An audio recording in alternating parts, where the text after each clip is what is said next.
Yo estaba destrozada por el dolor. Había enterrado a mi hijo un año atrás.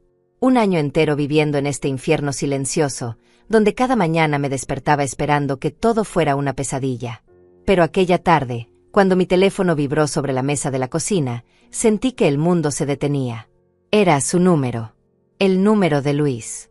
Mi corazón dejó de latir por un segundo. Mis manos temblaron tanto que casi dejé caer el teléfono.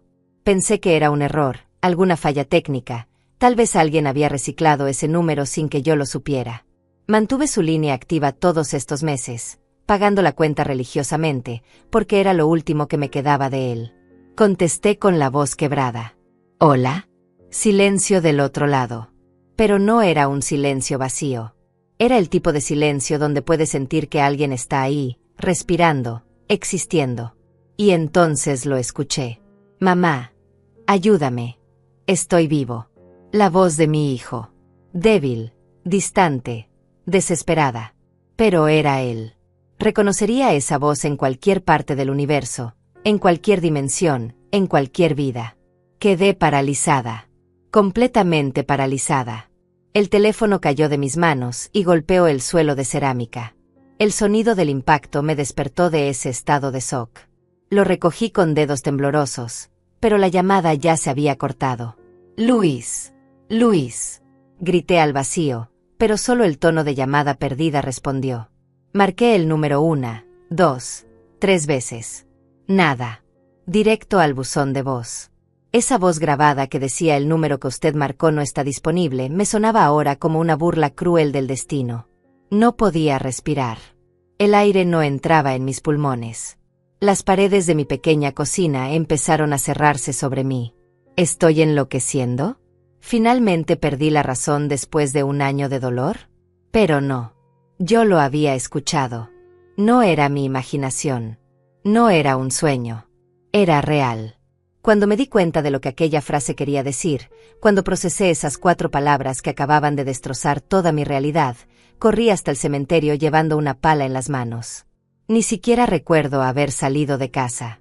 No recuerdo haber tomado la pala del pequeño cobertizo en el patio. Solo recuerdo correr por las calles de mi barrio como una mujer poseída, con la pala golpeando contra mi pierna a cada paso, el metal frío quemándome la piel a través de la ropa. La gente me miraba. Algunos gritaron mi nombre. Doña Antonia, pero yo no podía detenerme. No podía explicarles. No había tiempo. El cementerio San Miguel quedaba a 20 minutos caminando. Llegué en 7. Mis pulmones ardían. Tengo 68 años y hacía décadas que no corría así. Pero el terror puede hacerte capaz de cualquier cosa. El amor de madre puede convertirte en algo indestructible. Las puertas del cementerio estaban cerradas. Era martes por la tarde, pasadas las 5. El cuidador ya se había ido. Salté la cerca. Sí, yo, Antonia Rodríguez, una mujer que toda su vida respetó las reglas, que nunca se metió en problemas, que trabajó honestamente como costurera durante 40 años, salté una cerca de cementerio con una pala en la mano. Corrí entre las tumbas. Conocía el camino de memoria. Había caminado ese sendero cientos de veces en el último año. Cada domingo sin falta. A veces entre semana también, cuando la soledad se volvía insoportable. Fila 12. Lote 37. Ahí estaba. La lápida de granito gris que yo misma había elegido. Luis Rodríguez Hernández. Amado hijo. 1989 a 2024, descansa en paz. Me arrodillé frente a la tumba, jadeando, con lágrimas corriendo por mis mejillas. La pala cayó a mi lado. Y entonces me di cuenta de lo que estaba haciendo. ¿Iba a acabar? ¿Iba a profanar la tumba de mi propio hijo basándome en una llamada de 3 segundos? Pero yo lo había escuchado. Estaba segura. Toqué la tierra con mis manos temblorosas. Estaba dura, compacta. Hierba crecía sobre ella. No había señales de que hubiera sido removida recientemente. Luis, susurré. Mi niño. Mi bebé. ¿Qué me está pasando? El sol comenzaba a ponerse. Las sombras de los cipreses se alargaban sobre las tumbas como dedos oscuros. El viento movía las hojas secas, creando un sonido que parecía un lamento. Me quedé ahí, arrodillada, sin saber qué hacer. La pala a mi lado. La tumba frente a mí. El silencio del cementerio envolviéndome como un manto. ¿Había enloquecido finalmente? ¿Era esto lo que sucedía cuando el dolor se volvía demasiado grande? ¿Tu mente crea fantasías para protegerte de la realidad insoportable? Pero la voz había sido tan real, tan desesperada. Mamá, ayúdame, estoy vivo. Cerré los ojos y traté de recordar cada detalle de esa llamada. El tono exacto de su voz. El miedo que había en ella. La forma en que dijo mamá, como cuando era niño y tenía pesadillas. No era mi imaginación. No podía serlo. Tomé la pala de nuevo. Mis manos, arrugadas y manchadas por años de trabajo con agujas e hilos, se aferraron al mango de madera. Había pasado mi vida creando cosas hermosas con estas manos. Vestidos para novias. Trajes para niños de primera comunión. Ropa para bebés. Y ahora esas mismas manos estaban a punto de cavar una tumba. Clavé la pala en la tierra. El sonido del metal contra la tierra dura resonó en el silencio. Una vez. 2 veces. 3 veces. La tierra estaba tan compacta que apenas lograba sacar un poco con cada intento. Mis brazos, débiles después de un año sin comer apropiadamente, temblaban con el esfuerzo. Señora Rodríguez, ¿qué está haciendo? Me giré bruscamente. Era don Víctor, el cuidador del cementerio. Un hombre mayor, de mi edad, que siempre había sido amable conmigo durante mis visitas. Llevaba una linterna en la mano y me miraba con una mezcla de preocupación y horror. Mi hijo, logré decir entre sollozos. Mi hijo me llamó. Está vivo. Tengo que sacarlo de ahí. Don Víctor se acercó lentamente, como se acerca uno a un animal herido. Doña Antonia, escúcheme.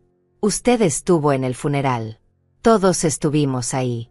Yo mismo ayudé a bajar el ataúd. Pero me llamó. Grité. Y mi voz resonó entre las tumbas. Escuché su voz. Me dijo que está vivo. Tengo que sacarlo. Venga conmigo, dijo don Víctor con suavidad. Vamos a llamar a alguien. A su nuera, a algún amigo. No puede quedarse aquí así. No entiende. Insistí. Mi hijo está vivo. Pero entonces miré la tumba. La tierra apenas removida. La lápida sólida. La hierba creciendo. Y me derrumbé. Caí de rodillas de nuevo, dejando caer la pala. Los sollozos salieron de mi pecho como oleadas de dolor puro. Don Víctor se arrodilló a mi lado y puso una mano en mi hombro. El dolor hace cosas extrañas en nuestra mente, doña Antonia. Créame, he visto muchas personas en duelo hacer cosas que nunca imaginaron que harían. Me ayudó a levantarme. Mis piernas apenas me sostenían. Me sentía vacía, rota, completamente destruida.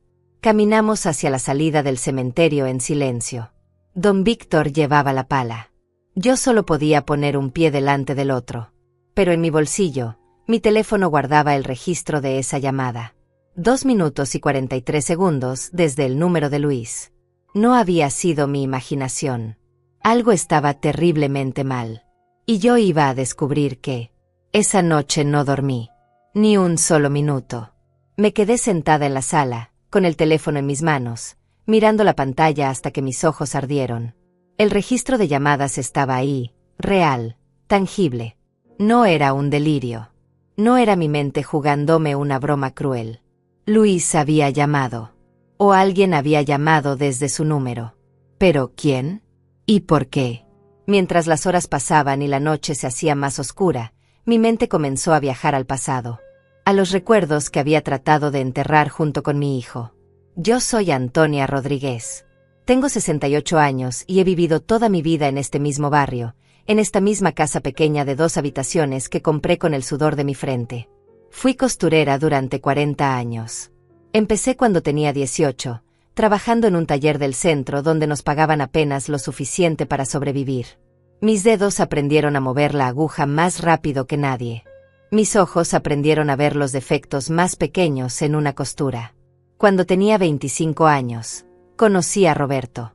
Un hombre bueno, trabajador, que manejaba un taxi para mantener a su madre enferma. Nos casamos 6 meses después, en una ceremonia simple en la iglesia del barrio. Mi vestido de novia lo hice yo misma, trabajando todas las noches durante un mes. Luis nació 2 años después. El momento más feliz de mi vida. Recuerdo sostenerlo por primera vez en el hospital público. Era tan pequeño, tan frágil. Pesaba apenas 6 libras. Tenía el cabello oscuro y rizado de Roberto y mis ojos verdes. Cuando me miró por primera vez, juré que lo protegería de todo mal en este mundo. Durante 35 años, cumplí esa promesa. Roberto murió cuando Luis tenía 15 años. Un infarto masivo mientras manejaba su taxi. Ni siquiera llegó al hospital. Fue instantáneo, me dijeron los doctores, como si eso hiciera que doliera menos. Me quedé sola con un adolescente que criar y facturas que pagar. Vendí el taxi de Roberto y usé ese dinero para abrir mi propio pequeño taller de costura en casa. Trabajaba 16 horas al día. Hacía vestidos de quinceañera, arreglos de ropa, uniformes escolares, lo que fuera necesario. Luis era un buen muchacho. Estudiaba por las tardes y me ayudaba en el taller por las noches. Aprendió a coser dobladillos, a planchar, a cortar patrones. No le gustaba mucho, pero nunca se quejó. Sabía que lo estábamos haciendo juntos, sobreviviendo juntos. Cuando cumplió 18, consiguió trabajo en una empresa de construcción. No quiso ir a la universidad a pesar de que sus calificaciones eran buenas. Dijo que necesitábamos el dinero ahora, no en 4 años. Yo lloré cuando me lo dijo, pero también me sentí orgullosa. Mi hijo era un hombre responsable. Los años pasaron. Luis ascendió en su trabajo. De ayudante a albañil, de albañil a capataz. Ganaba bien, mejor de lo que yo había ganado nunca. Me ayudaba con los gastos de la casa, aunque yo insistía en que guardara su dinero para su futuro. Cuando tenía 32 años, conoció a Regina. Ella trabajaba como secretaria en la misma empresa de construcción. Era bonita, pulcra, siempre bien vestida. La primera vez que Luis la trajo a casa, me pareció educada pero distante. Sonreía mucho, pero la sonrisa no llegaba a sus ojos. Yo traté de quererla. De verdad que lo intenté. Se casaron 8 meses después. La boda fue pequeña, solo familia cercana y algunos amigos. Yo hice el vestido de Regina, aunque ella había querido comprar uno de una boutique cara. Luis insistió en que yo lo hiciera, y Regina aceptó con una sonrisa tensa. El vestido quedó hermoso. Encaje blanco con perlas bordadas. Pasé noches enteras trabajando en él, queriendo que fuera perfecto para la mujer que haría feliz a mi hijo. Regina nunca me agradeció apropiadamente. Solo dijo está bien cuando se lo probó. Debí haber visto las señales entonces. Pero una madre siempre quiere creer lo mejor de la persona que su hijo ama. Después de la boda, Luis comenzó a visitarme menos. Al principio venía cada domingo para almorzar, como siempre había hecho. Luego fue cada 2 semanas. Luego una vez al mes. Regina siempre tenía una excusa. Planes con su familia. Trabajo extra. Cansancio. Compromisos sociales. Yo entendía. Los recién casados necesitan su espacio. No quería ser esa suegra entrometida que no suelta a su hijo. Pero extrañaba a Luis terriblemente. Extrañaba nuestras conversaciones. Extrañaba cocinar para él. Extrañaba escucharlo reír. Cuando venía, ya no era el mismo. Parecía cansado, preocupado. Decía que todo estaba bien, que solo era el estrés del trabajo. Yo quería creerle. 3 años pasaron así. 3 años de distancia creciente entre nosotros. Y entonces, hace 1 año y 2 meses, recibí la peor llamada de mi vida. Era Regina. Estaba llorando, histérica. Al principio no entendía lo que decía. Solo escuchaba sollozos y palabras entrecortadas. Finalmente logró decirlo. Luis había tenido un accidente en el trabajo. Una viga de acero había caído desde el 3er piso. Lo golpeó directamente en la cabeza. Murió instantáneamente. El mundo dejó de existir en ese momento. No recuerdo haber llegado al hospital. No recuerdo quién me llevó. Solo recuerdo estar frente a una sábana blanca que cubría un cuerpo en una camilla fría de metal. ¿Quiere verlo?, preguntó una enfermera con voz suave. No pude hacerlo. No pude levantar esa sábana y ver a mi hijo muerto. Regina me dijo que su rostro estaba muy dañado, que era mejor recordarlo como era. Yo fui cobarde. Debía haber insistido. Debía haberlo visto. Pero el dolor era tan grande que apenas podía mantenerme en pie. El funeral fue 3 días después. Un ataúd cerrado, como Regina había sugerido. Flores blancas por todas partes. Gente de su trabajo que yo no conocía. Amigos que nunca había visto. Yo me senté en la primera fila, vestida de negro, sin lágrimas porque ya no me quedaban. Estaba seca por dentro. Vacía. Regina lloraba a mi lado. Parecía destrozada. Me tomó la mano durante toda la ceremonia. Por primera vez desde que la conocí, sentí que teníamos algo en común. Las dos habíamos perdido a Luis. Enterramos el ataúd en el cementerio San Miguel. Yo eché la primera palada de tierra sobre él. El sonido de la tierra golpeando la madera fue el sonido más horrible que había escuchado en mi vida. Mi hijo estaba ahí abajo. Mi bebé. El niño que había sostenido en mis brazos. El adolescente que me había ayudado cuando perdimos a Roberto. El hombre que había sido mi razón de existir. Enterrado. Muerto. Perdido para siempre. Los meses siguientes fueron un infierno viviente. No quería salir de casa. No quería comer. No quería vivir. Regina venía a visitarme seguido. Traía comida, limpiaba un poco, se sentaba conmigo en silencio. A veces llorábamos juntas. Otras veces solo nos quedábamos ahí, dos mujeres rotas por la misma pérdida. Me ayudó con los trámites del seguro de vida. Luis tenía una póliza de $100,000. Como su esposa, Regina era la beneficiaria principal. Pero ella insistió en darme 10,000. Dijo que Luis hubiera querido que yo tuviera algo. Acepté el dinero aunque no lo necesitaba. Lo puse en el banco sin tocarlo. Era dinero de sangre. Dinero que existía porque mi hijo había muerto. Regina también me ayudó a vender la pequeña casa que Luis había comprado antes de casarse. Era una propiedad modesta pero bien ubicada. Se vendió por $80,000. Regina me dijo que la mitad era mía legalmente, ya que Luis nunca había hecho testamento. Le dije que se quedara con todo. Ella había sido su esposa. Yo solo era su madre. Pero Regina insistió. Me dio $40,000. Más dinero del que había visto en toda mi vida. Me sentí agradecida con ella. Pensé que tal vez me había equivocado sobre Regina. Tal vez era una buena mujer después de todo.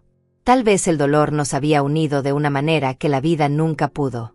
Pasó un año. Un año horrible, interminable, donde cada mañana me despertaba deseando no haberlo hecho. Pero seguía adelante. Porque eso es lo que hacemos. Seguimos respirando aunque no queramos. Seguimos viviendo aunque la vida haya perdido todo significado. Mantuve el teléfono de Luis activo. Pagaba $20 al mes para conservar ese número. A veces lo llamaba solo para escuchar su buzón de voz. Hola, soy Luis. Deja tu mensaje. Su voz me destrozaba y me reconfortaba al mismo tiempo. Regina me visitaba menos ahora. Una vez al mes, tal vez. Decía que estaba ocupada organizando su vida, que necesitaba seguir adelante. Yo entendía. Cada uno lleva su duelo de manera diferente. Y entonces, ayer, martes gris como todos los martes, recibí esa llamada. La llamada que destruyó todo lo que creía saber sobre la muerte de mi hijo. El miércoles por la mañana, Regina apareció en mi puerta. Yo no la había llamado. No le había dicho nada sobre lo que pasó en el cementerio. Pero ahí estaba ella, con una bolsa de pan dulce y una sonrisa preocupada en el rostro. Doña Antonia, ¿cómo está? Hace días que no hablamos y quería pasar a verla. Me quedé parada en la puerta, mirándola. Llevaba un vestido color crema, zapatos nuevos de tacón bajo, el cabello perfectamente peinado. Se veía bien. Se veía próspera. Pasa, dije finalmente, haciéndome a un lado. Regina entró con esa familiaridad que había desarrollado durante el último año. Fue directo a la cocina, sacó platos, preparó café. Como si esta fuera su casa también. Se ve cansada, comentó mientras servía el café. ¿Está durmiendo bien? Como siempre, mentí. No podía dejar de mirarla. Cada movimiento, cada gesto. ¿Era posible que esta mujer supiera algo? ¿Que estuviera involucrada en algo? Me sentía paranoica solo de pensarlo. Regina había estado a mi lado durante todo este año. Me había ayudado con todo. Me había dado dinero. Había llorado conmigo. Pero esa voz en el teléfono. La voz de Luis. Mamá, ayúdame, estoy vivo. Doña Antonia, ¿me está escuchando? Parpadeé. Regina me miraba con expresión preocupada. Perdón, ¿qué decías? Le preguntaba si ha pensado en vender esta casa. Es muy grande para usted sola. Podría mudarse a un apartamento más pequeño, más fácil de mantener. Y con el dinero de la venta podría vivir muy cómodamente. Algo frío recorrió mi espalda. Esta es mi casa, Regina. Aquí crecí a mi hijo. Aquí viví con Roberto. No la voy a vender. Por supuesto, dijo ella rápidamente, levantando las manos. Solo era una sugerencia. Pensé que tal vez tanta soledad no es buena para usted. Se quedó una hora. Habló sobre su trabajo, sobre cómo estaba reorganizando su vida, sobre unos planes de viajar pronto. Yo asentía, tomaba café, mordisqueaba el pan dulce. Y la observaba. Cuando finalmente se fue, me quedé sentada en la sala, con el teléfono en mis manos. Marqué el número de Luis otra vez. Nada. Buzón de voz. Intenté rastrear la llamada usando la aplicación de mi compañía telefónica. Mostraba que había durado 2 minutos y 43 segundos. Que había sido hecha desde el número de Luis. Pero no había más información. Necesitaba ayuda. Ayuda real. Pensé en ir a la policía, pero ¿qué les diría? ¿Que mi hijo muerto me había llamado? Me tomarían por loca. Me mandarían con un psiquiatra. Entonces pensé en don Víctor. El cuidador del cementerio me había encontrado anoche tratando de cavar la tumba de Luis. Me había tratado con amabilidad, no como a una mujer enloquecida. Había visto muchas cosas en sus años trabajando ahí. Tal vez podría aconsejarme. Esa tarde volví al cementerio. Don Víctor estaba podando los arbustos cerca de la entrada. Cuando me vio llegar, dejó las tijeras y se acercó con expresión cautelosa. Doña Antonia, ¿cómo se encuentra? Don Víctor, necesito hablar con usted. Es importante. Me invitó a sentarme en una banca bajo un árbol. El cementerio estaba tranquilo. Solo se escuchaba el canto de algunos pájaros y el viento moviendo las hojas. Le conté todo. La llamada. La voz de Luis. Los 2 minutos y 43 segundos registrados en mi teléfono. Mi certeza absoluta de que había escuchado a mi hijo. Don Víctor me escuchó en silencio, sin interrumpir, con las manos entrelazadas sobre su regazo. Cuando terminé, suspiró profundamente. Doña Antonia, voy a decirle algo que tal vez no quiera escuchar. Pero llevo 30 años trabajando aquí. He visto muchas cosas extrañas. ¿Qué tipo de cosas? Cosas que no tienen explicación lógica. Pero también he visto engaños. Crueldades. Personas malas que se aprovechan del dolor de otros. ¿Qué está tratando de decir? Don Víctor miró hacia la fila 12, donde estaba la tumba de Luis. Cuando enterramos a su hijo, yo estaba ahí. Ayudé a bajar el ataúd. Pero hubo algo que me pareció extraño en ese momento. Mi corazón comenzó a latir más rápido. ¿Qué cosa? El ataúd estaba sellado. Completamente sellado. Su nuera insistió en que así fuera. Dijo que era por el estado del cuerpo después del accidente. Pero en 30 años, nunca había visto un ataúd sellado con tanta firmeza. Parecía que no querían que nadie lo abriera jamás. ¿Está diciendo qué? No estoy diciendo nada con certeza, interrumpió don Víctor. Pero si usted realmente recibió esa llamada, si su instinto de madre le dice que algo está mal, entonces tal vez debería investigar más. ¿Cómo? ¿Qué puedo hacer? Conozco a alguien. Un hombre que solía ser policía. Se retiró hace 5 años, pero todavía hace trabajos privados. Investigaciones discretas. Se llama Víctor, como yo, pero todos le dicen Víctor Sánchez para diferenciarnos. Tomé nota de su nombre y número de teléfono. Don Víctor me lo dio con expresión seria. Pero doña Antonia, prepárese. Si decide abrir esta puerta, tal vez no le guste lo que encuentre del otro lado. Volví a casa con esas palabras resonando en mi cabeza. Prepararse. ¿Cómo te preparas para descubrir que tal vez tu hijo no está muerto? O peor, que alguien te ha estado mintiendo durante un año entero. Esa noche llamé a Víctor Sánchez. Contestó con voz grave y profesional. Le expliqué la situación de la manera más coherente que pude. Esperaba que me dijera que estaba loca, que el duelo me había afectado la mente. Pero no lo hizo. Necesito ver su teléfono, dijo. El registro de esa llamada. Y necesito hacerle algunas preguntas sobre su hijo y las circunstancias de su muerte. Acordamos vernos al día siguiente en una cafetería del centro. Yo llegué 15 minutos antes, nerviosa, con el teléfono apretado en mis manos.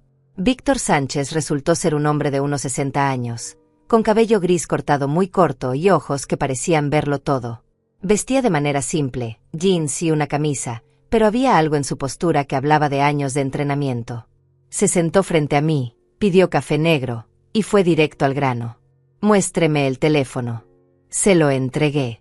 Examinó el registro de llamadas, tomó fotos con su propio teléfono, hizo algunas anotaciones en una pequeña libreta. Esta llamada es real, dijo finalmente. No es un error del sistema. Alguien llamó desde ese número específico. ¿Puede rastrearla? Puedo intentarlo. Pero primero necesito que me cuente todo sobre el accidente de su hijo. Cada detalle que recuerde. Le conté. El accidente en el sitio de construcción. La viga de acero. La muerte instantánea. El cuerpo que nunca vi porque Regina dijo que estaba muy dañado. Víctor tomaba notas sin dejar de observarme. ¿Usted vio el cuerpo? No. Regina dijo que era mejor no verlo. ¿Vio el reporte del accidente? ¿Los documentos oficiales? Regina se encargó de todo. Yo no podía pensar con claridad. ¿Y el funeral? ¿El ataúd? Estaba cerrado. Sellado. Víctor dejó de escribir y me miró directamente a los ojos. Señora Rodríguez, voy a ser honesto con usted. Hay varias cosas aquí que no encajan bien. Un ataúd completamente sellado. Una viuda que maneja todos los documentos. Un cuerpo que la madre nunca vio. Y ahora esta llamada. ¿Qué está diciendo? Estoy diciendo que necesito investigar. Necesito conseguir copias de los reportes oficiales del accidente. Necesito hablar con gente de la empresa de construcción. Necesito verificar que su hijo realmente murió ese día. Las palabras cayeron sobre mí como piedras. ¿Cuánto cobrará por esto? Por ahora nada. Si resulta que su hijo está vivo, entonces hablaremos de pago. Pero señora Rodríguez, también necesito que esté preparada para la posibilidad de que esto sea un engaño cruel de alguien. Hay personas malas en este mundo que se aprovechan del dolor ajeno.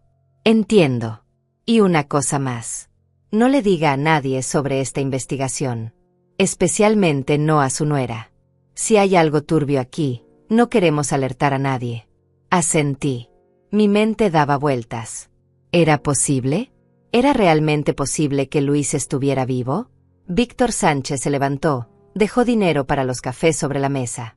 Le llamaré en cuanto tenga información. Mantenga su teléfono cerca. Y si recibe otra llamada de ese número, grábela. Necesitamos más evidencia. Se fue, dejándome sentada en esa cafetería con una taza de café frío entre mis manos y un remolino de esperanza y terror en mi pecho. Durante los siguientes 2 días, mantuve mi rutina normal. Trabajé en algunos arreglos de costura que tenía pendientes. Fui al mercado. Regué las plantas del patio. Y esperé. Regina volvió a llamarme el viernes. Quería saber si necesitaba algo, si estaba bien. Su voz sonaba preocupada, cariñosa. Yo le dije que todo estaba bien, que había estado ocupada con trabajo, que la llamaría pronto. Cuando colgué, me sentí sucia, como si estuviera traicionándola al sospechar de ella. Pero entonces recordaba esa voz. Mamá, ayúdame, estoy vivo. El sábado por la mañana, Víctor Sánchez me llamó. Necesito que venga a mi oficina. Encontré algo. Su voz sonaba tensa, controlada. Eso me asustó más que cualquier cosa. Su oficina quedaba en el 2º piso de un edificio viejo en el centro. Una sala pequeña con un escritorio de metal, archiveros y una computadora. Las paredes estaban desnudas excepto por su licencia de investigador privado enmarcada. Me senté frente a él. Tenía varios papeles esparcidos sobre el escritorio y una expresión que no podía descifrar. Señora Rodríguez, conseguí los reportes oficiales del accidente de su hijo. Empujó una carpeta hacia mí. La abrí con manos temblorosas. Había fotografías. Fotografías del sitio de construcción. La viga caída. Manchas oscuras en el concreto que preferí no identificar. Reportes con sellos oficiales. Declaraciones de testigos. Todo parece legítimo, dijo Víctor. Hay 5 testigos que declararon haber visto el accidente. El capataz, 3 trabajadores y el ingeniero de seguridad. Todos confirmaron la misma historia. Una viga mal asegurada se soltó del 3er piso. Cayó directamente sobre Luis Rodríguez. Muerte instantánea por trauma craneal severo. Cerré los ojos. Las imágenes eran demasiado reales, demasiado horribles. Pero, continuó Víctor, y esa palabra me hizo abrir los ojos. Hay inconsistencias. ¿Qué tipo de inconsistencias? Primero, hablé con 2 de los trabajadores que supuestamente fueron testigos.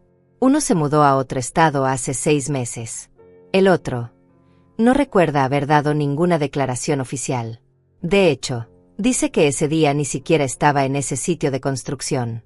Estaba enfermo en casa. Mi corazón comenzó a latir más fuerte. ¿Está diciendo que el reporte es falso?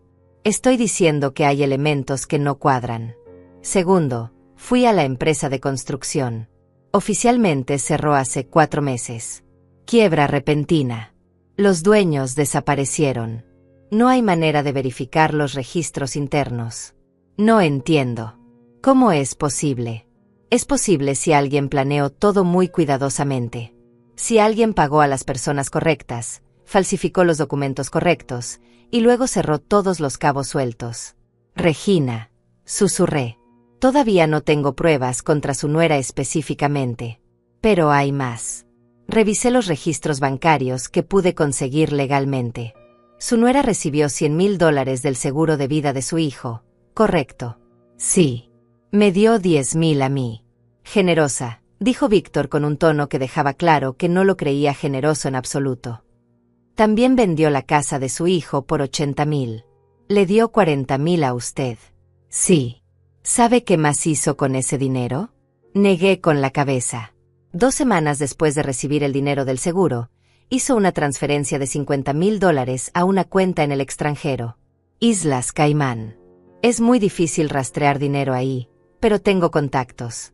Esa cuenta está registrada a nombre de una empresa fantasma. Me costaba respirar. La habitación parecía estar girando. ¿Qué significa todo esto? Víctor se inclinó hacia adelante, con los codos sobre el escritorio. Significa que existe la posibilidad real de que su hijo no murió en ese accidente. Que todo fue un montaje. Que Regina orquestó esto para cobrar el seguro y quedarse con los bienes. ¿Pero por qué? ¿Por qué hacer algo tan horrible? Por dinero. $180,000 es mucho dinero para alguien. Suficiente para comenzar una nueva vida. Suficiente para desaparecer. ¿Y Luis? Si está vivo, ¿dónde está? Víctor guardó silencio por un momento largo. Esa es la pregunta que me mantiene despierto. Si Luis está vivo y pudo hacer esa llamada, significa que está retenido en algún lugar. Que no puede moverse libremente. Que tal vez está en peligro. Me llevé las manos a la boca para contener un sollozo. Tenemos que encontrarlo. Tenemos que ir a la policía. Todavía no. No tenemos suficiente evidencia. Todo lo que tengo son inconsistencias y sospechas. Un buen abogado destrozaría esto en segundos. Necesitamos algo sólido. Necesitamos pruebas irrefutables. ¿Cómo las conseguimos? Necesitamos que Regina cometa un error. O necesitamos otra llamada de Luis. Si podemos rastrear esa llamada en tiempo real, podríamos encontrar su ubicación. Saqué mi teléfono del bolso. Entonces esperamos. Mantengo esto conmigo todo el tiempo. Día y noche. Hay otra cosa, dijo Víctor. Investigué un poco el pasado de su nuera. Regina Maldonado. ¿Sabía que ese no es un hombre real? Sentí que el piso desaparecía bajo mis pies. ¿Qué? Se cambió el nombre legalmente hace 7 años. Antes se llamaba Sandra Méndez. Y Sandra Méndez tiene un historial interesante. 2 matrimonios previos. Ambos esposos muertos en circunstancias convenientes. Uno por un accidente de auto. Otro por una caída desde un balcón. En ambos casos, ella heredó todo. Dios mío.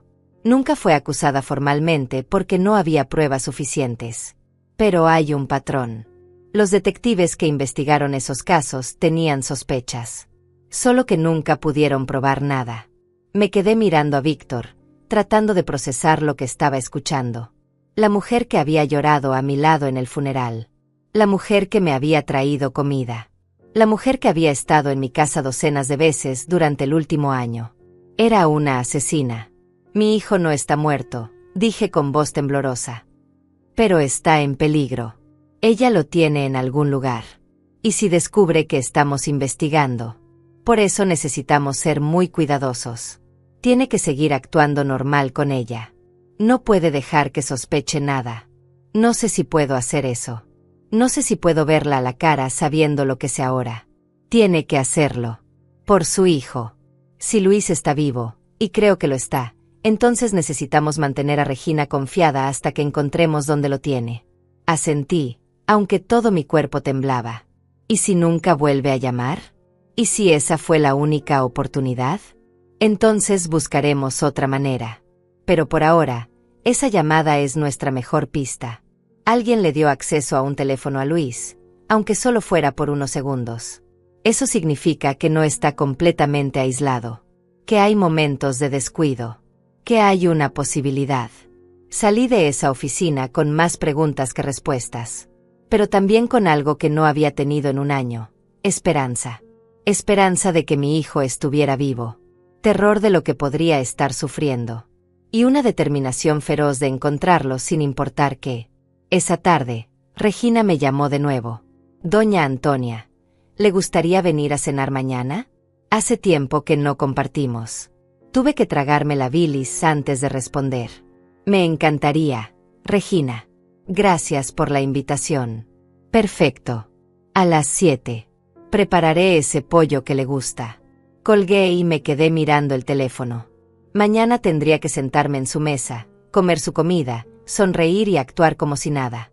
Tendría que mirar a los ojos a la mujer que probablemente tenía a mi hijo prisionero en algún lugar. Esa noche llamé a Cecilia, mi amiga de toda la vida. Necesitaba hablar con alguien o explotaría. Cecilia y yo nos conocíamos desde que teníamos 20 años. Habíamos trabajado juntas en el mismo taller de costura. Había estado en mi boda, había sido madrina de Luis, había llorado conmigo en el funeral de Roberto. Vino a mi casa en menos de media hora. Antonia, te ves terrible. ¿Qué está pasando? Le conté todo. Cada detalle. La llamada, la investigación, los descubrimientos sobre Regina. Todo. Cecilia me escuchó con los ojos cada vez más abiertos, con la mano sobre su boca. Dios santo. Antonia. Esto es de locos. Lo sé. A veces pienso que tal vez sí estoy loca. Que inventé esa llamada en mi cabeza. Pero el registro está en tu teléfono. Es real. Es real. Cecilia tomó mis manos entre las suyas. ¿Qué vas a hacer? Voy a encontrar a mi hijo. No importa qué tenga que hacer. No importa cuánto tarde. Voy a encontrarlo y voy a traerlo a casa. No puedes hacer esto sola. Es peligroso. Esta mujer es peligrosa. Tengo al investigador. Y te tengo a ti ahora. Por supuesto que me tienes. Siempre. Pero Antonia, tienes que prometerme que no harás nada imprudente. Esta Regina ya ha matado antes, si lo que dice el investigador es cierto. No va a dudar en hacerlo de nuevo. Lo sé. Seré cuidadosa. Pero incluso mientras decía esas palabras, sabía que no era cierto. Si tenía que elegir entre mi seguridad y la vida de mi hijo, no había elección posible. Una madre haría cualquier cosa por su hijo. Absolutamente cualquier cosa. El domingo llegó demasiado rápido. Me preparé para la cena en casa de Regina como si me estuviera preparando para una batalla. Víctor Sánchez me había dado un pequeño dispositivo de grabación. Un botón que en realidad era una cámara diminuta. Me lo prendí en la blusa. Grabe todo lo que pueda, me había dicho. Cualquier cosa podría ser útil. También me dio un teléfono nuevo, uno de respaldo, por si acaso. Mantenga su teléfono real escondido pero cerca. Si Luis llama de nuevo, necesitamos que lo conteste.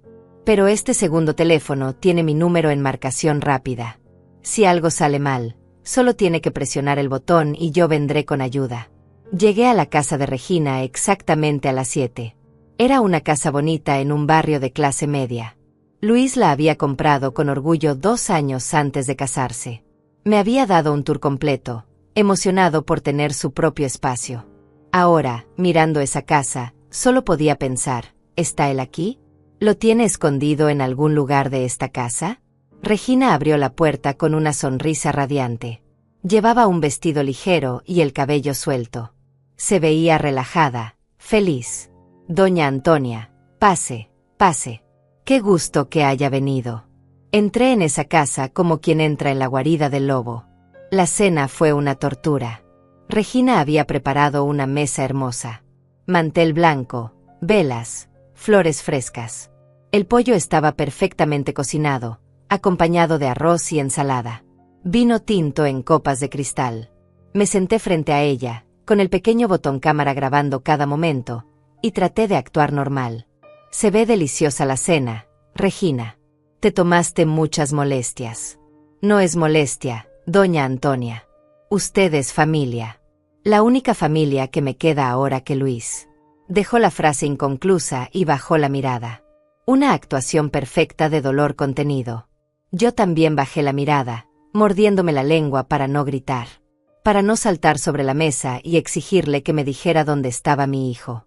Ha pasado 1 año ya, dijo Regina después de un momento. A veces no puedo creerlo. Siento que en cualquier momento va a entrar por esa puerta.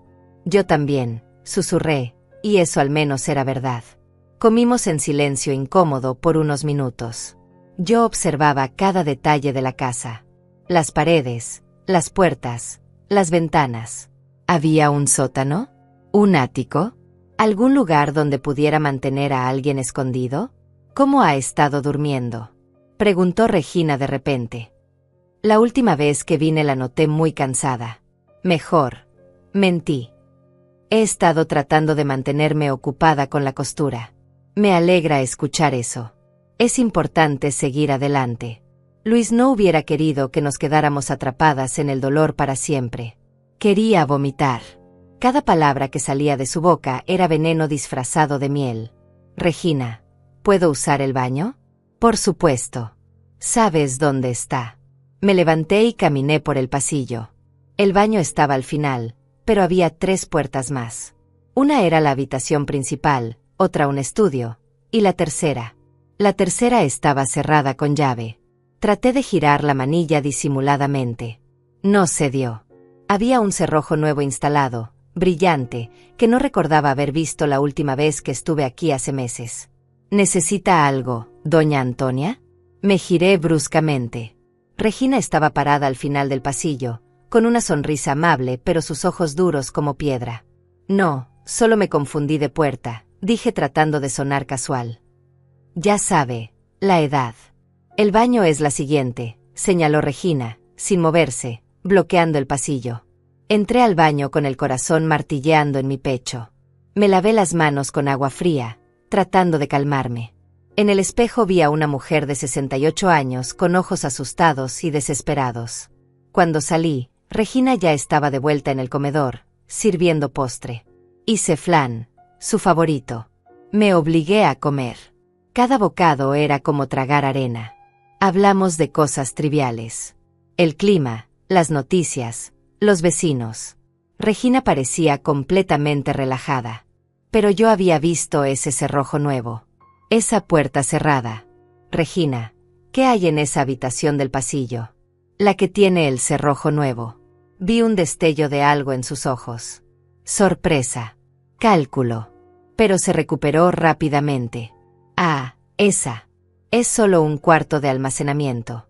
He estado guardando cosas ahí.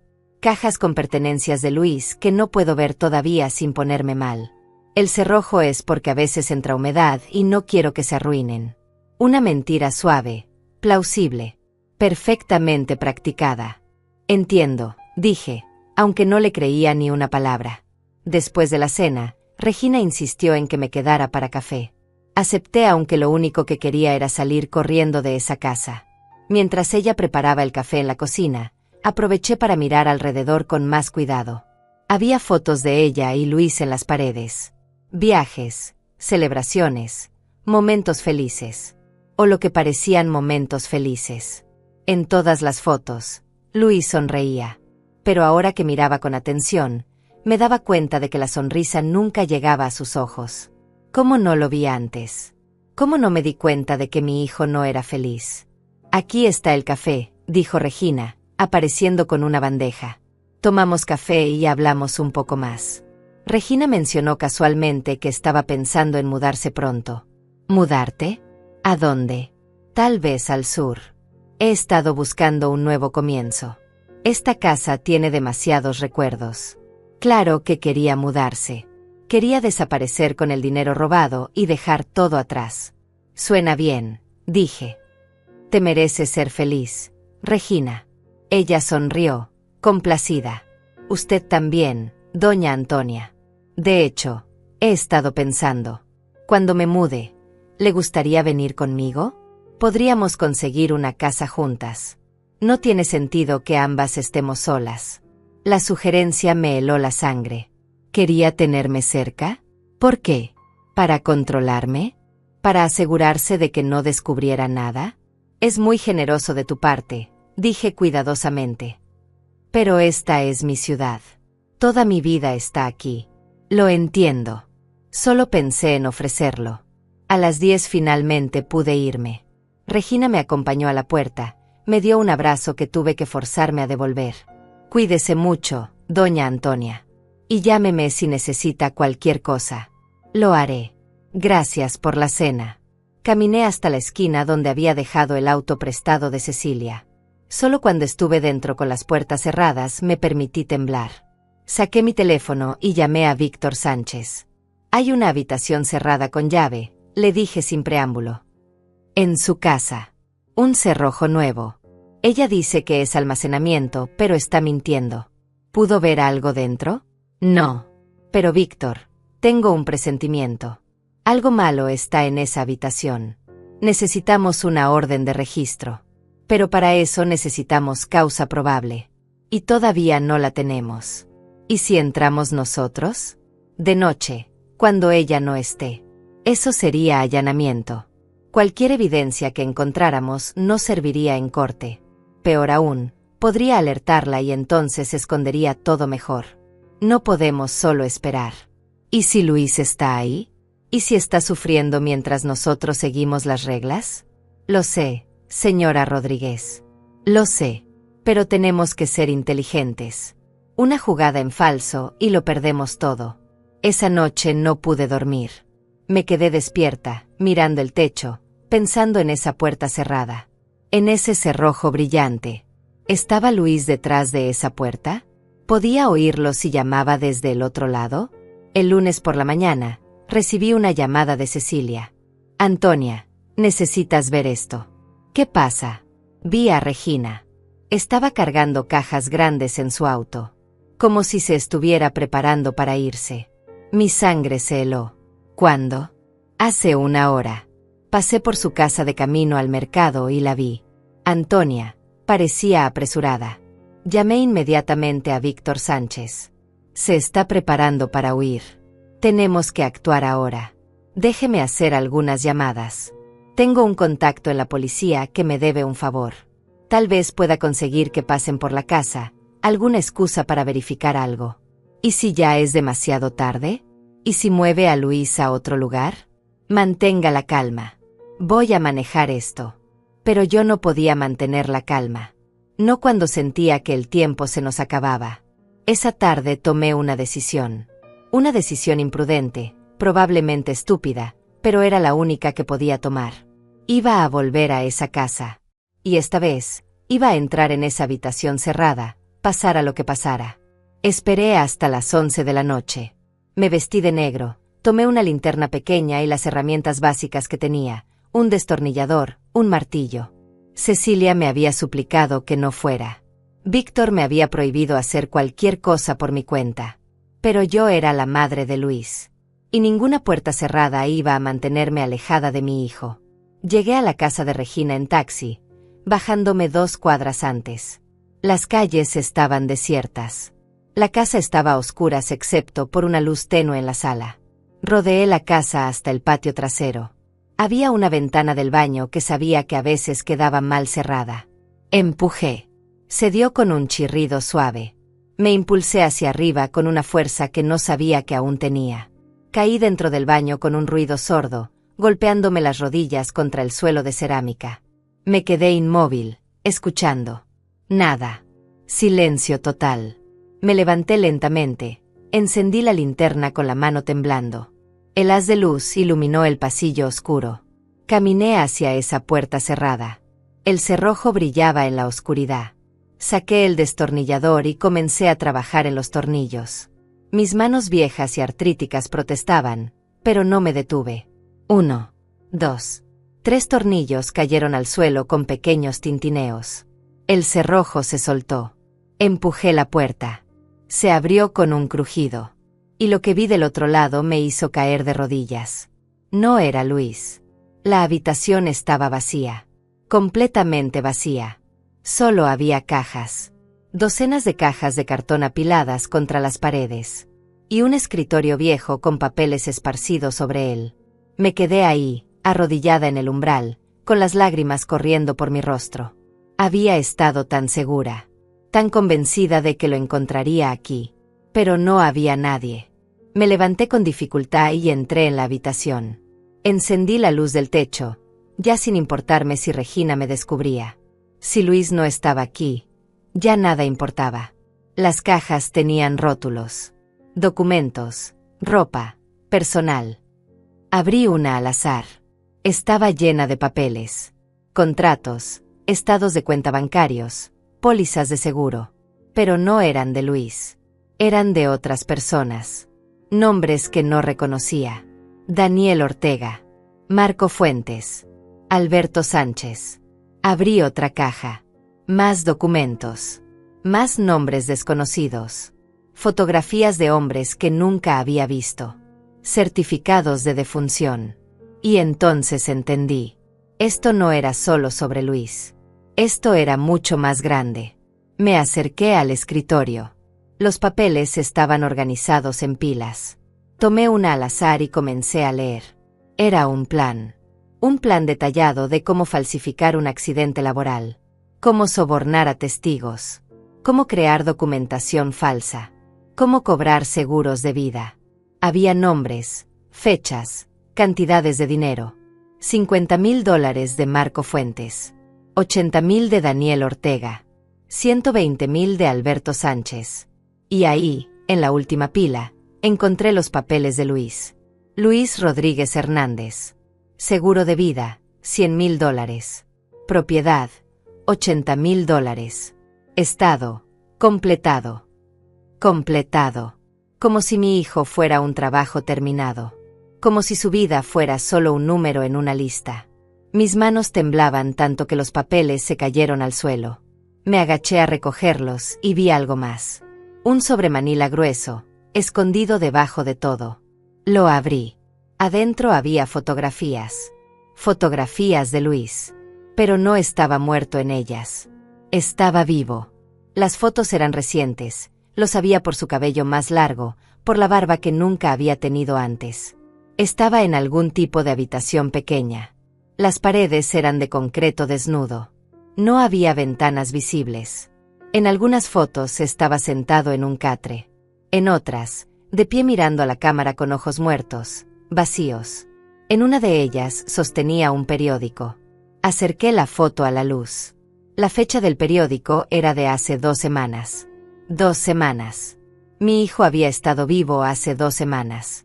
Un sollozo se escapó de mi garganta. Vivo. Estaba vivo. ¿Pero dónde? ¿Dónde lo tenían? Seguí revisando los papeles desesperadamente. Tenía que haber algo, alguna pista. Y la encontré. Era un recibo de pago. Alquiler de depósito industrial. Zona Norte, kilómetro 23. $200 mensuales. Había una dirección garabateada a mano en la esquina. Tomé el recibo, las fotografías, todos los papeles que pude cargar. Los metí en mi bolso con manos temblorosas. Tenía que salir de aquí. Tenía que llamar a Víctor. Tenía que. Veo que encontró mi oficina. Me giré bruscamente. Regina estaba en la puerta. Ya no sonreía. Su rostro era una máscara fría, dura, sin un rastro de la mujer amable que fingía ser. Y en su mano derecha sostenía una pistola. Doña Antonia, qué decepción. Y yo que pensaba que éramos familia. Retrocedí instintivamente, chocando contra el escritorio. ¿Dónde está mi hijo? ¿Dónde está Luis? Regina suspiró, como si yo fuera una niña pequeña haciendo preguntas tontas. Su hijo está donde necesita estar. Tranquilo, callado, sin causar problemas. Está vivo. Lo vi en las fotos. Por ahora, dijo Regina con indiferencia. Aunque después de esta noche, las cosas tendrán que cambiar. ¿Por qué? Pregunté, y mi voz se quebró. ¿Por qué le hiciste esto? Era tu esposo. Regina se rió. Una risa seca, sin humor. ¿Mi esposo? Luis era un medio para un fin. Igual que los otros. Hombres solitarios, con seguros de vida generosos y suficiente dinero para que valiera la pena el esfuerzo. Los otros, repetí, recordando los nombres en las cajas. Hay más. ¿Cuántos más? Suficientes. He estado haciendo esto durante 10 años, doña Antonia. Es un negocio lucrativo cuando sabes cómo manejarlo. Y habría seguido funcionando perfectamente si usted no hubiera empezado a meter la nariz donde no debe. Pero Luis llamó. ¿Cómo pudo llamar si está prisionero? Regina frunció el ceño por primera vez. Ese fue un error. Mi socio se descuidó. Dejó su teléfono donde Luis pudo alcanzarlo. Solo tuvo tiempo para una llamada antes de que lo detuviéramos. Pero ya era demasiado tarde. Usted había escuchado su voz. Dijiste estaba pasado. No. Dime que no lo. Está vivo, interrumpió Regina con impaciencia. Mantenerlo vivo era parte del plan. Al menos hasta que vendiera esta casa y saliera del país. Después, después ya no importaría. Eres un monstruo. Soy una empresaria. Una muy buena, de hecho. He ganado más de $500,000 en la última década. ¿Sabe cuánto ganaría haciendo trabajo honesto? Una miseria. Esto es simplemente más eficiente. Levantó la pistola, apuntándola directamente a mi pecho. Y ahora tiene 2 opciones, doña Antonia. Puede cooperar y hacer esto fácil. O puede resistirse y hacer esto doloroso. De cualquier manera, no puede salir de esta casa con vida sabiendo lo que sabe. Mi mente corría. El teléfono de emergencia que Víctor me había dado estaba en mi bolsillo. Si pudiera presionar el botón sin que Regina lo notara. ¿Qué pasó con los otros? Pregunté, tratando de ganar tiempo. Los nombres en esas cajas. ¿Están todos muertos? La mayoría. Algunos, como su hijo, tuvieron que esperar un tiempo. Es más seguro así. Dejar que pase tiempo entre la muerte oficial y la real. Menos sospechas. Movió la pistola, señalando hacia la puerta. Ahora camine. Vamos a ir al sótano. Es más privado ahí. ¿El sótano? Pensé que Luis estaba en un depósito. Regina sonrió con frialdad. Estuvo. Pero lo moví hace 3 días. Demasiado riesgo mantenerlo tan lejos. Lo traje aquí, donde puedo vigilarlo mejor antes de irme del país. Mi corazón dio un salto. Luis estaba aquí, en esta casa. Ahora, ¿está en el sótano? Ya lo verá pronto. Muy pronto. Comenzó a caminar hacia mí, la pistola nunca temblando.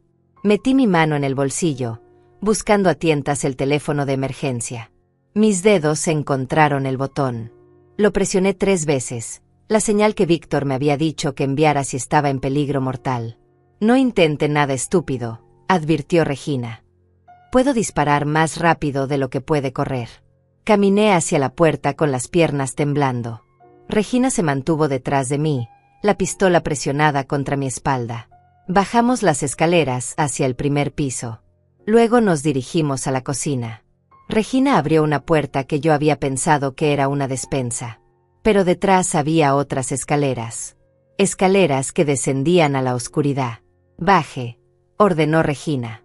Comencé a descender. Los escalones eran de madera vieja y crujían bajo mi peso. El aire se volvía más frío, más húmedo. «Siga», dijo Regina desde arriba. Al final de las escaleras había un interruptor. Lo encendí con mano temblorosa. Una luz desnuda iluminó el sótano. Era pequeño, con paredes de concreto y piso de tierra compactada. Y en la esquina más lejana, encadenado a una tubería, estaba mi hijo. «Luis», susurré. Levantó la cabeza lentamente. Estaba más delgado, mucho más delgado. Barba descuidada, cabello largo y sucio. Ropa rasgada. Pero sus ojos todavía eran los de mi hijo. «¿Mamá?», dijo con voz ronca, quebrada. Corrí hacia él, olvidando todo. La pistola, Regina, el peligro. Nada importaba excepto llegar a mi hijo. Me arrodillé junto a él. Sus manos estaban encadenadas, las muñecas en carne viva donde el metal había rozado su piel. «Estoy aquí, mi niño.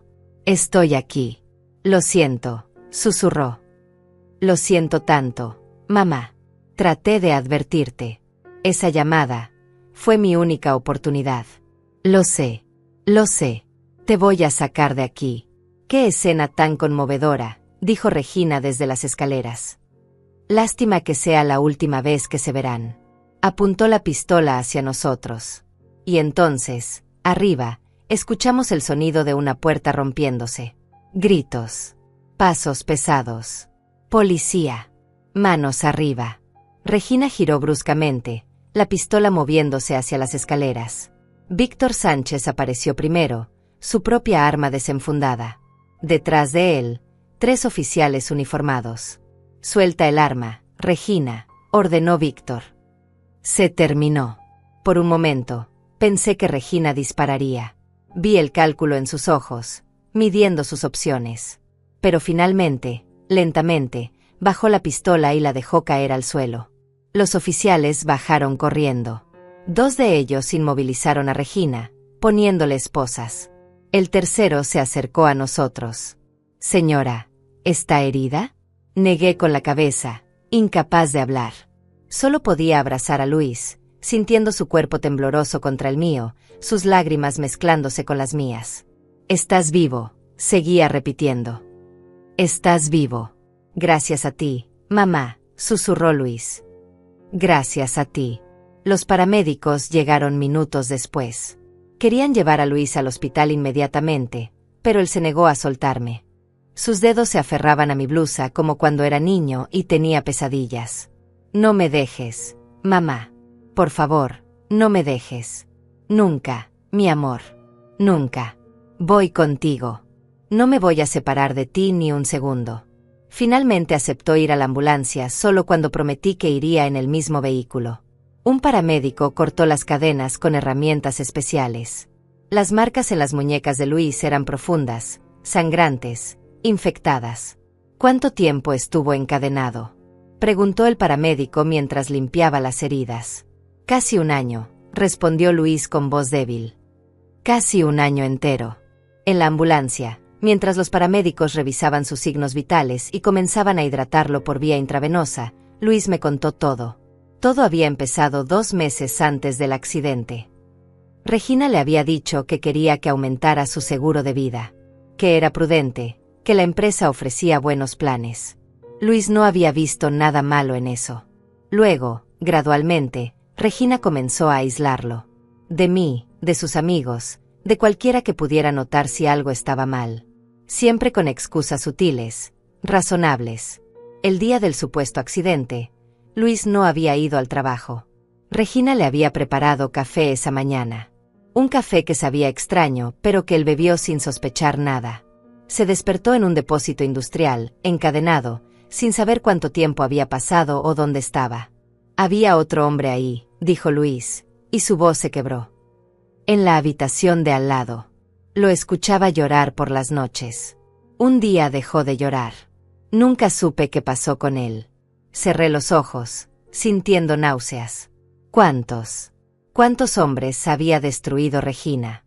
Regina venía cada 2 o 3 días, continuó Luis. Me traía comida, agua. Me decía que si cooperaba, que si me mantenía callado, tal vez me dejaría ir algún día. Pero yo sabía que era mentira. Vi en sus ojos que planeaba matarme. ¿Cómo conseguiste hacer esa llamada? Ese día vino con un hombre. Su socio, supongo. Estaban discutiendo sobre algo. Él dejó su teléfono en una mesa mientras revisaba las cadenas. Regina salió un momento. Fue mi única oportunidad. Logré alcanzar el teléfono. Marqué tu número. Solo tuve tiempo de decir esas palabras antes de que él me lo arrebatara.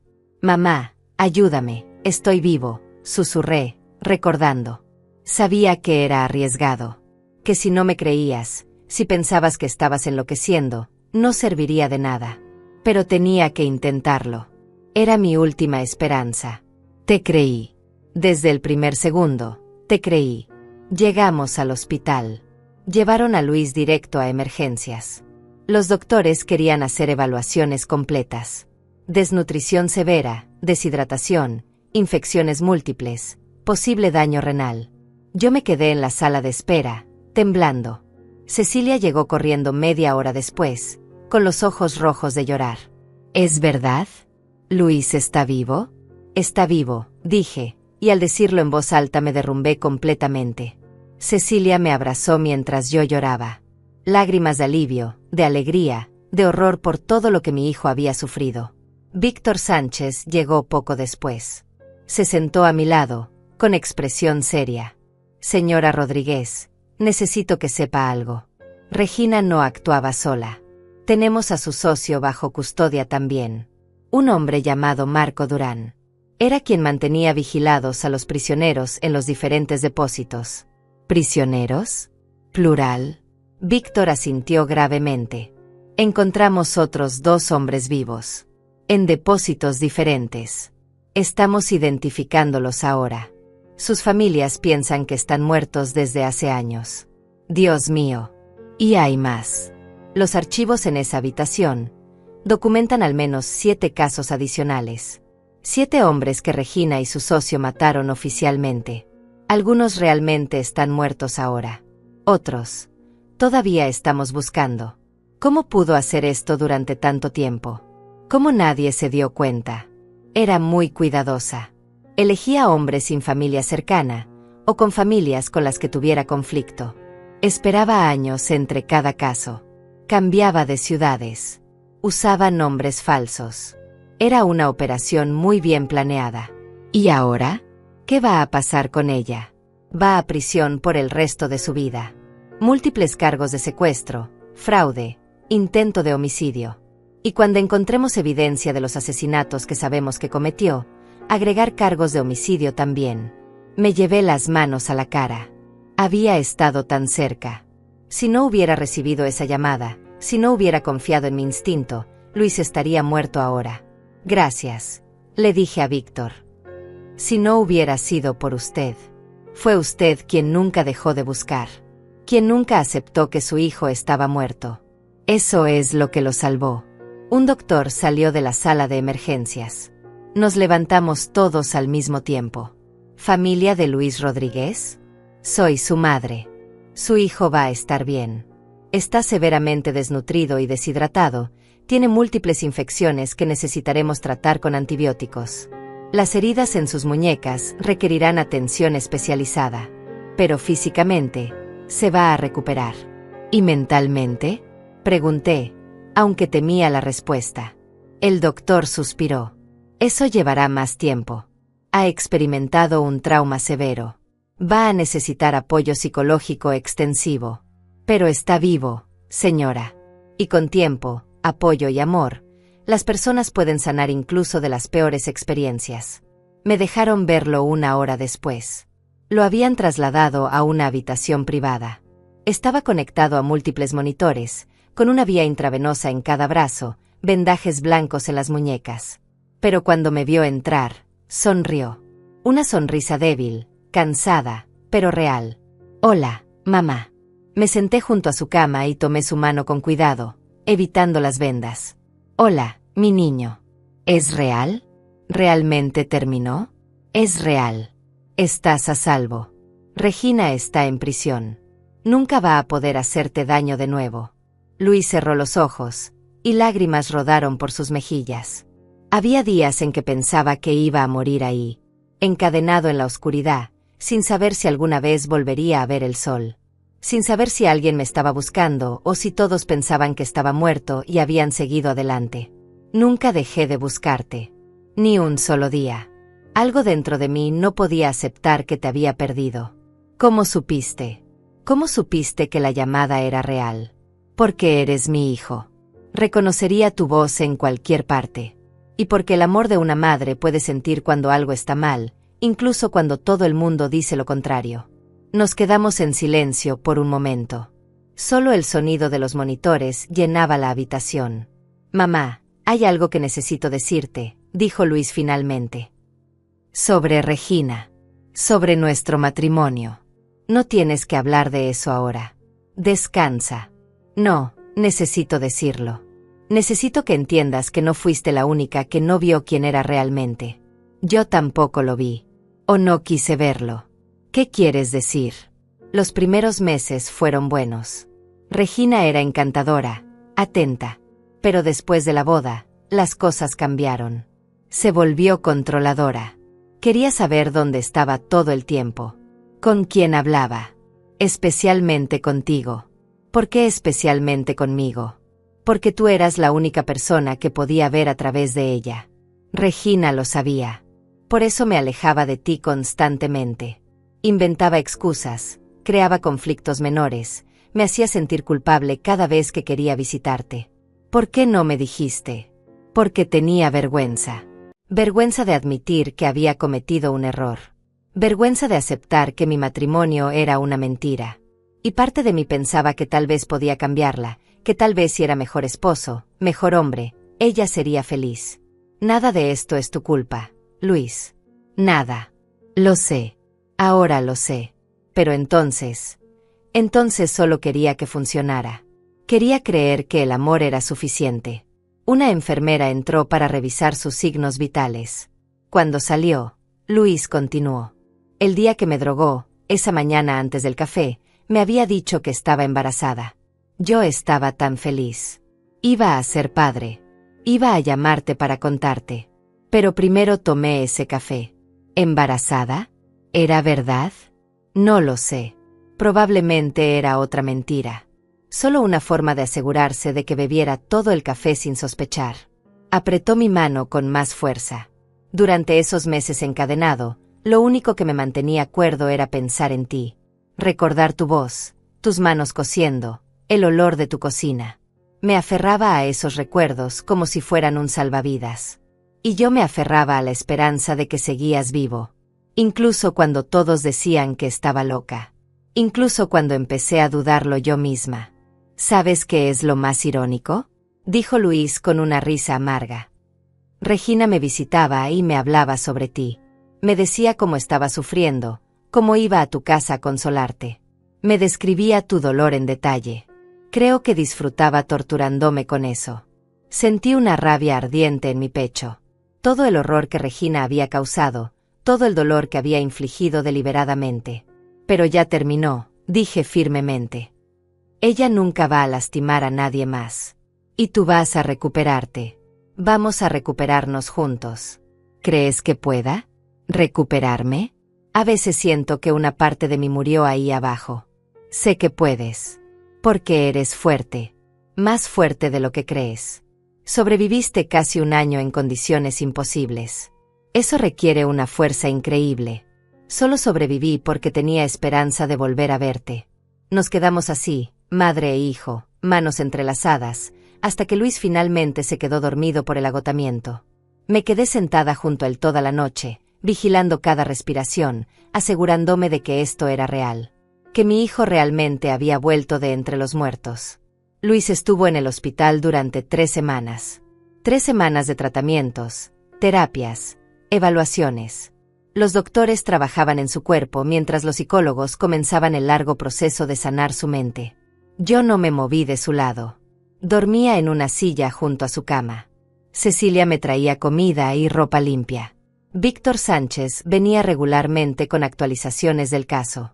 Regina y su socio Marco Durán estaban siendo procesados. La evidencia era abrumadora. Los archivos que yo había encontrado documentaban años de crímenes. Los otros 2 hombres que habían rescatado con vida testificaban también. Van a pasarse el resto de sus vidas en prisión, me aseguró Víctor. No hay posibilidad de que salgan jamás. Pero eso no era suficiente para mí. Ninguna sentencia podría compensar lo que le habían hecho a mi hijo. La fiscal del caso vino a hablar conmigo una tarde. Una mujer joven de mirada seria llamada Gabriela Montero. Señora Rodríguez, necesito que entienda algo. Este caso va a ser muy público. Los medios ya están cubriendo la historia. La gente va a querer hablar con usted, con Luis. Va a ser difícil mantener privacidad. No me importa la privacidad. Me importa la justicia. Y la tendrá. Pero quiero prepararla. El juicio va a ser largo. Va a tener que testificar. Luis va a tener que testificar. Van a tener que revivir todo esto frente a extraños. Miré hacia la cama del hospital donde Luis dormía. Haremos lo que sea necesario. También quiero que sepa que Regina está tratando de negociar.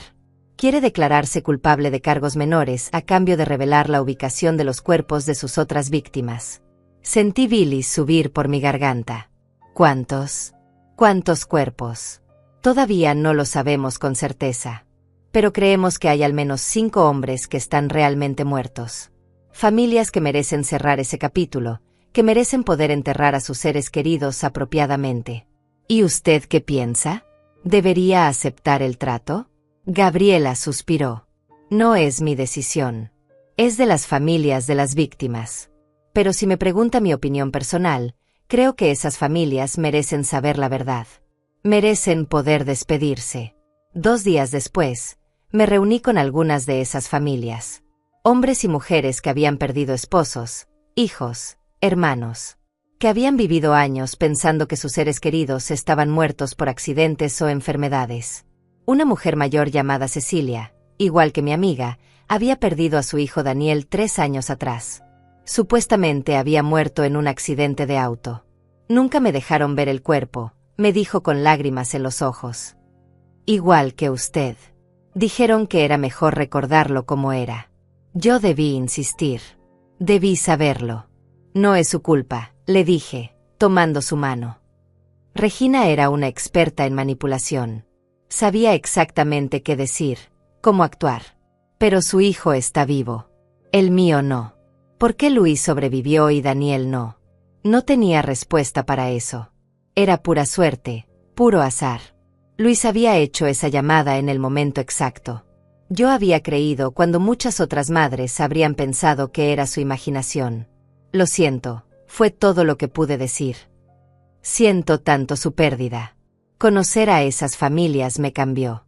Hizo que mi rabia se transformara en algo más grande. No solo quería justicia para Luis. Quería justicia para todos. Cuando volví al hospital esa tarde, Luis estaba despierto, sentado en la cama. Se veía mejor.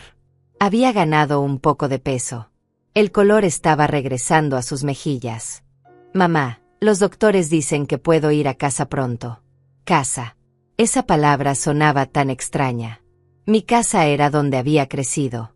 Pero la casa de Luis, la que había comprado con Regina, ahora era una escena del crimen. Un lugar de horror. Vivirás conmigo, dije firmemente. En tu habitación de siempre. Hasta que estés listo para algo más. No sé si alguna vez estaré listo para algo más. No sé si puedo confiar en alguien de nuevo. No tienes que decidir eso ahora. Solo concéntrate en recuperarte. Una semana después, Luis recibió el alta médica. Lo llevé a casa en el auto de Cecilia. Él miraba por la ventana con una mezcla de asombro y miedo. Todo se ve diferente, murmuró. Como si hubiera pasado una vida, no solo un año. Ha pasado una vida, dije suavemente. Para ambos. Cuando llegamos a la casa, Luis se detuvo en la puerta. Sus manos temblaban. ¿Y si no puedo hacerlo? ¿Y si entro ahí y todo se derrumba? Entonces nos derrumbamos juntos. Y luego nos levantamos de nuevo. Una y otra vez, hasta que se vuelva más fácil. Entramos. La casa estaba exactamente como la había dejado semanas atrás. La máquina de coser en la esquina de la sala. Las plantas en las ventanas. El olor familiar de café y tela. Luis caminó lentamente por cada habitación, tocando las paredes, los muebles, como si necesitara confirmar que todo era real. Cuando llegó a su vieja habitación, se detuvo en el umbral. Yo la había mantenido igual durante todos estos años. Su cama, sus libros, fotos de cuando era adolescente en las paredes. No has cambiado nada, dijo con voz quebrada. Siempre fue tu habitación. Siempre será tu habitación. Esa noche preparé su comida favorita. Arroz con pollo, frijoles negros, plátanos fritos. Luis comió despacio, saboreando cada bocado. Soñaba con tu comida, dijo. Ahí encadenado, con hambre, soñaba con estar sentado en esta mesa comiendo esto exactamente. Ahora estás aquí. Es real. Pero la realidad no era tan simple. Esa primera noche, Luis despertó gritando. Corrí a su habitación y lo encontré sentado en la cama, empapado en sudor, temblando. Las cadenas. Jadeaba. Todavía puedo sentir las cadenas. Lo abracé como cuando era niño y tenía pesadillas. Le canté las mismas canciones que cantaba cuando tenía 5 años y le tenía miedo a la oscuridad. Eventualmente se calmó y se quedó dormido con su cabeza en mi hombro. Esto se repitió noche tras noche. Las pesadillas eran constantes. A veces despertaba convencido de que todavía estaba en ese sótano, que yo era solo un sueño cruel. Esto es normal, nos aseguró su terapeuta, una mujer amable llamada Gabriela. El trauma no desaparece de la noche a la mañana. Va a llevar tiempo, paciencia y mucho trabajo. Luis comenzó terapia 3 veces por semana. También terapia de grupo con otras víctimas de secuestro. Lentamente, muy lentamente, comenzó a mejorar. 2 meses después de salir del hospital, tuvo su primera noche completa sin pesadillas. Me lo dijo en el desayuno con una sonrisa tímida. Dormí toda la noche, mamá, sin despertar ni una vez. Lloré de alegría. 3 meses después, caminamos juntos al cementerio. A la tumba que tenía su nombre. La lápida que yo había visitado cientos de veces pensando que él estaba debajo. Luis se quedó mirándola por largo rato. Es extraño ver tu propia lápida, dijo finalmente. Saber que esto fue real para ti durante un año. Que realmente me lloraste. Y ahora tienes una segunda oportunidad de vivir. No muchas personas pueden decir eso. ¿Qué hacemos con esto? ¿La dejamos aquí? Podemos quitarla si quieres. O podemos dejarla como recordatorio. De lo que sobreviviste. De lo fuerte que eres. Luis pensó por un momento. Dejémosla. Que sea un monumento a lo que Regina intentó hacer y no pudo. Intentó matarme, intentó robarme mi vida. Pero estoy aquí. Estoy vivo. Ella perdió. 4 meses después del rescate, comenzó el juicio. La sala del tribunal estaba llena. Familias de las víctimas, reporteros, curiosos. Regina entró esposada, vestida con un traje naranja de prisión. Ya no se veía elegante y pulcra.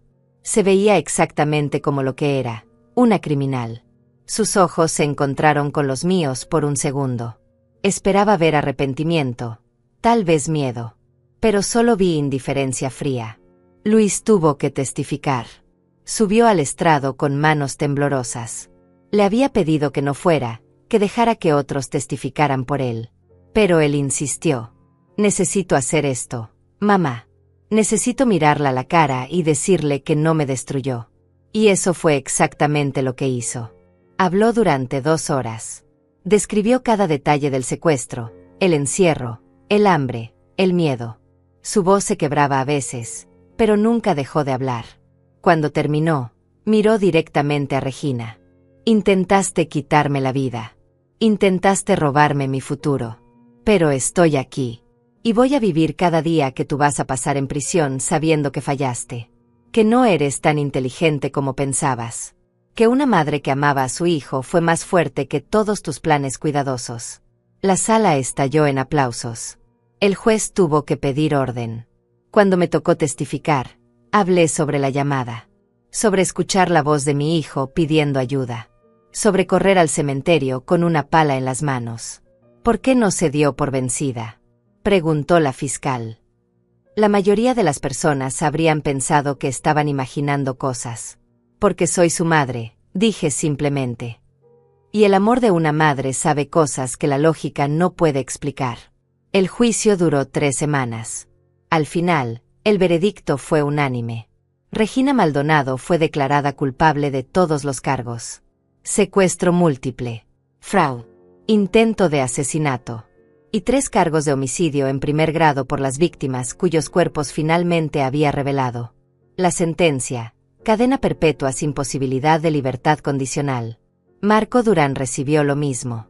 Cuando el juez leyó la sentencia, Regina no mostró emoción. Pero yo sentí como si un peso enorme se levantara de mis hombros. Se había hecho justicia. Pasó 1 año desde el juicio. 1 año de sanación lenta pero constante. 1 año de reconstruir nuestras vidas pieza por pieza. Luis todavía tiene días difíciles. Días donde las pesadillas regresan. Días donde el peso de lo que vivió se siente demasiado grande. Pero esos días son cada vez menos frecuentes. Encontró trabajo en una pequeña librería del centro. Nada relacionado con construcción. Nada que le recordara esa vida anterior. Los libros le traen paz, dice. Le permiten perderse en otras historias, otras vidas. También conoció a alguien. Una mujer llamada Cecilia, igual que mi amiga, que trabaja en la misma librería. Ella sabe toda su historia. Luis fue honesto desde el principio sobre lo que había vivido. No quiero mentiras, me dijo. No quiero secretos. Si voy a intentar amar de nuevo, tiene que ser con total transparencia. Y Cecilia lo acepta. Lo acepta con sus cicatrices, con sus pesadillas, con todo su dolor. Eso me da esperanza de que mi hijo pueda ser feliz de nuevo algún día. Yo volví a mi taller de costura. Tomé algunos trabajos nuevos. Vestidos de quinceañera, uniformes escolares, los mismos encargos de siempre. Pero ahora cada puntada tiene un significado diferente. Cada vestido que coso es un acto de vida. De continuidad. De rechazo a dejar que el horror gane. Las otras familias también están sanando a su manera. Algunas pudieron enterrar finalmente a sus seres queridos gracias a la información que Regina proporcionó. Otras, como yo, tienen a sus hijos de vuelta, rescatados de esos depósitos del horror. Formamos un grupo de apoyo. Nos reunimos 1 vez al mes en la iglesia del barrio. Compartimos nuestras historias, nuestras luchas, nuestras pequeñas victorias. Víctor Sánchez se convirtió en amigo de la familia. Viene a cenar 1 vez por semana. Luis lo ve como una figura paterna, algo que no tuvo desde que Roberto murió. Don Víctor del cementerio también nos visita. Fue él quien me creyó esa primera noche cuando llegué con la pala, enloquecida por el dolor y la desesperación. Ayer fuimos Luis y yo al cementerio. A esa tumba con su nombre. Habíamos decidido finalmente qué hacer con ella. En lugar de quitarla, agregamos una placa nueva debajo. Este monumento permaneció aquí durante 1 año. Un recordatorio de que el amor de una madre nunca muere. Que la esperanza puede sobrevivir a la oscuridad más profunda. Y que la verdad siempre encuentra su camino a la luz. Luis tocó la placa con los dedos, trazando las palabras. ¿Sabes qué es lo más extraño, mamá? A veces me pregunto si esa versión de mí, el Luis que murió en ese accidente falso, si en cierto modo sí murió. Porque el hombre que salió de ese sótano no es el mismo que entró. Tienes razón, dije. No eres el mismo. Eres más fuerte, más sabio, más consciente de lo preciosa que es la vida. Y más agradecido. Por ti. Por esta segunda oportunidad. Por cada día que despierto y no estoy encadenado. Caminamos de regreso a casa tomados del brazo. El sol brillaba. Los pájaros cantaban. El mundo seguía girando, hermoso e indiferente a nuestros dramas personales. Esa noche preparé una cena especial. Invité a Cecilia, mi amiga, a Víctor Sánchez, a la nueva Cecilia de Luis, a don Víctor. Todos los que nos habían ayudado en esta pesadilla. Quiero hacer un brindis, dijo Luis, levantando su copa. Por las segundas oportunidades. Por las madres que nunca dejan de creer. Por los amigos que se convierten en familia.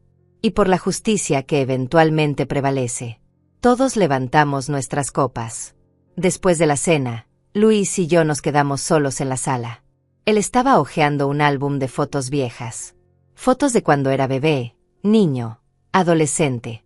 Mira esta, dijo, señalando una foto donde él tenía 5 años. Estábamos en el parque. Me habías hecho ese suéter azul que tanto me gustaba. Lo recuerdo. Te lo pusiste hasta que se deshizo en pedazos. Era mi favorito porque tú lo habías hecho. Cada puntada era amor. Me tomó de la mano. Mamá, nunca te he agradecido apropiadamente. Me salvaste la vida. Literal y completamente. Eres mi hijo. Haría cualquier cosa por ti. Siempre. Lo sé. Y eso es lo que me mantuvo vivo. Saber que en algún lugar, tú me estabas buscando. Que no me habías olvidado. Que no te habías rendido. Nos abrazamos, madre e hijo, sobrevivientes de una pesadilla que nadie debería tener que vivir. Afuera, la noche era tranquila. Las estrellas brillaban en el cielo oscuro. En algún lugar, Regina estaba en una celda de prisión, pagando por sus crímenes. Pero nosotros estábamos aquí, vivos, juntos, sanando. Y eso era todo lo que importaba. La vida nos había dado una segunda oportunidad, y no íbamos a desperdiciarla. Cada día era un regalo. Cada amanecer, una victoria. Cada momento juntos, un milagro.